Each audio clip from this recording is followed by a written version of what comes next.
Today, I'm going to share with you a bit of my own deschooling journey. It is a never-ending and ongoing journey that I am on.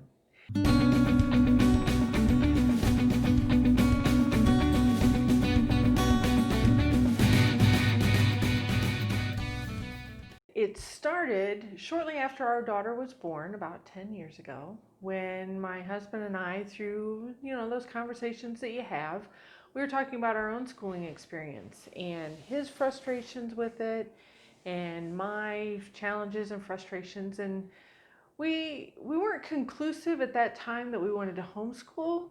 We just wanted something better or different from what we had experienced for our daughter. And so we started investigating, and this took me to the library. I love the library, where I was able to find books on the topic of homeschooling. And so there was a lot about the general ideas of homeschooling, and then about a lot of the different philosophies of homeschooling.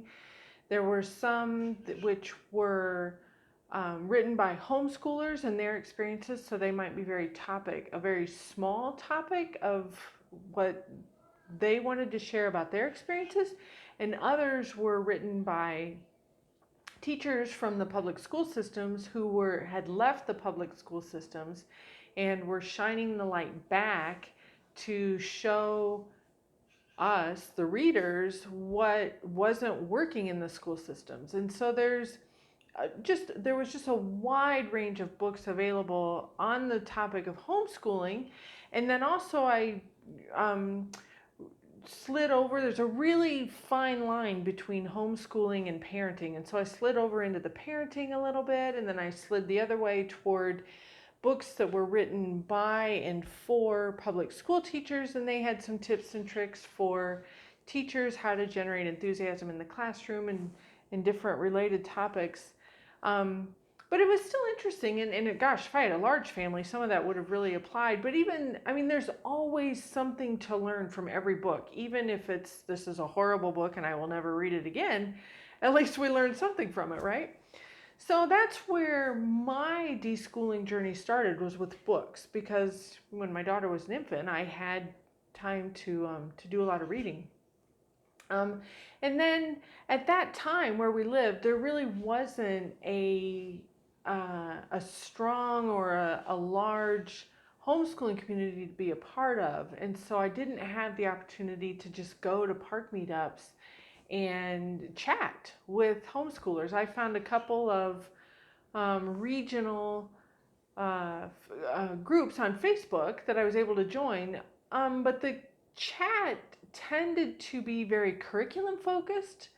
And I don't know if this was a US thing or if it was a specifically to Ohio thing, that unschooling just wasn't a thing there. I don't know.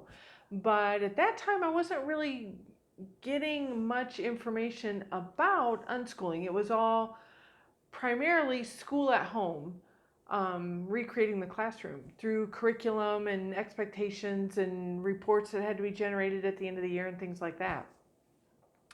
So that went on for a while. And so when our daughter was about 5, which is when they start kindergarten in the US, I was on a curriculum path, and it was really good. We chose 5 in a Row, which was a literature-based program, and it was really good. It was fun. The books in it were good. I have really enjoyable memories of that time.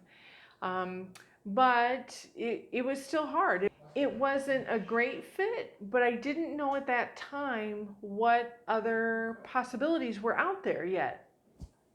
So we went along with that for a while, and then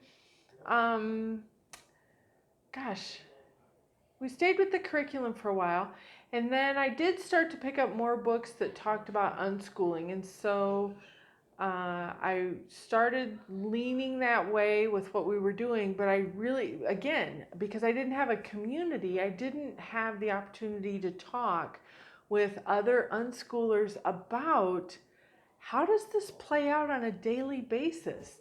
And that was probably the hardest part. When my daughter was 7, we moved from the US to Australia, and there are a lot of homeschoolers. Yes, there are a lot of homeschoolers in Australia, but a lot of them are unschooling. It seems to be the preferred method of homeschooling here. That may or may not be true. I don't know if there's data to back that up. I just know that I meet a lot of unschoolers here, which was fantastic because suddenly the opportunity to talk with unschoolers was in front of me. And so I got to do that. And then I'm still reading my own books. I'm still, in fact, I've gone to where I've organized a book discussion group because I want to be able to talk on these ideas with other people that have read the books. So that's great fun. But another thing that I do is watching films. So in the last few years, there's been a couple of films that I've gotten to watch that were really interesting. One is called Self-Taught. This is an interview format with 5, 6, maybe 7 unschooled now adults who are on their career path, and they talk quite honestly about how unschooling served them or didn't, how it didn't hold them back or it did, in their career path. And so that was really interesting to hear from people who had been in the trenches, how it's played out for them in their adulthood. And then there's another film called Class Dismissed, which is a family in California who uh, decide to go the homeschooling route. They pull their daughters out of public schools, and and at the beginning, they are fully on the recreating the classroom at home path. And then over the course of their first year, they talk with other homeschoolers and have experiences that open up and expand their vision of what homeschooling can look like in the wide range, that it can be all the way from classroom at home to unschooling. And so they start experimenting around and trying the different philosophies out. And it was really good and informative. It really showed the family's progress of how they went from being in a school mode to to more of an unschooling mode. And so that was really interesting. And lately, I've been listening to podcasts, and there's one called Unschooling or The Joy of Unschooling by Pam Laricchia. That one is really good. It's hard for me to listen to only because it tends to be kind of long. And I have like 15-minute windows. Are you with me on this? I have like 15-minute windows where I'm folding the towels that I can listen to a podcast. And so it can take me 4 days to get through an hour-long podcast. That's my only complaint about Pam Laricchia. But it's also Julie Bogart's the same way. And I love Julie Bogart. I think that she is a wealth of information. I was listening to her podcast this morning. She was talking about the most common question that she gets isn't even about homeschooling. It's about how do I deal with my kids and chores, which I thought was really funny. But she actually takes the unschooling mindset that children own their learning, and it's not up to us to decide for them what to learn and how to learn it. She takes that whole mindset and applies it to chores, and she addresses, well, if you think it's going to develop their character. I mean, it was just a really good podcast. Didn't get to finish it. It's going to take another day because it was about a half hour long. But finding those podcasts that are hosted by people that I relate to, I enjoy that. So that's another avenue of my own deschooling that I've really been getting into lately. And then on YouTube, there's probably hundreds of homeschooling, natural learning YouTube channels like mine.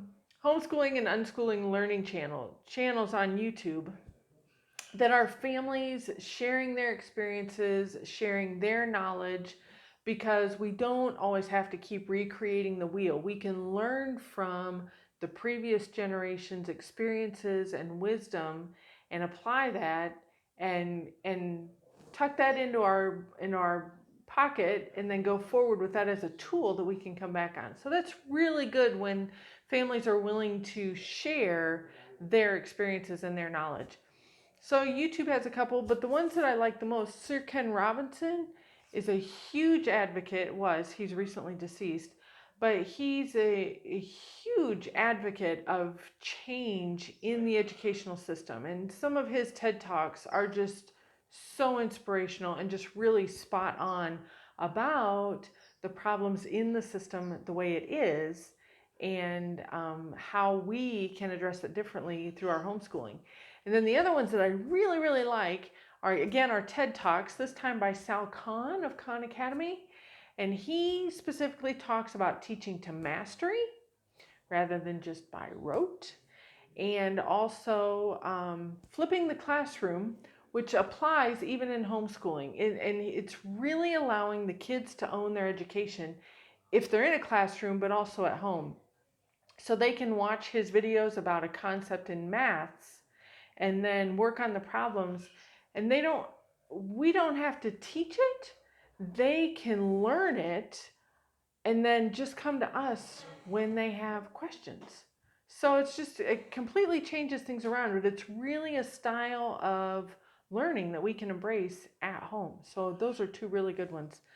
And then more books. I'm always reading more books and discussing them with anybody who's willing to discuss them with me, and just having a lot of fun with that. So part of the natural learning lifestyle that we're living now is that we've created an environment within our home that supports and encourages and facilitates not just our daughter's learning, but ours too. And so my husband and I are expanding what we know learning to look like so that we can better support our daughter, and pursuing our own interests, and taking anybody along who wants to go with us. So I'm going to end this video now by thanking you for joining me today, and I will see you next time. Bye.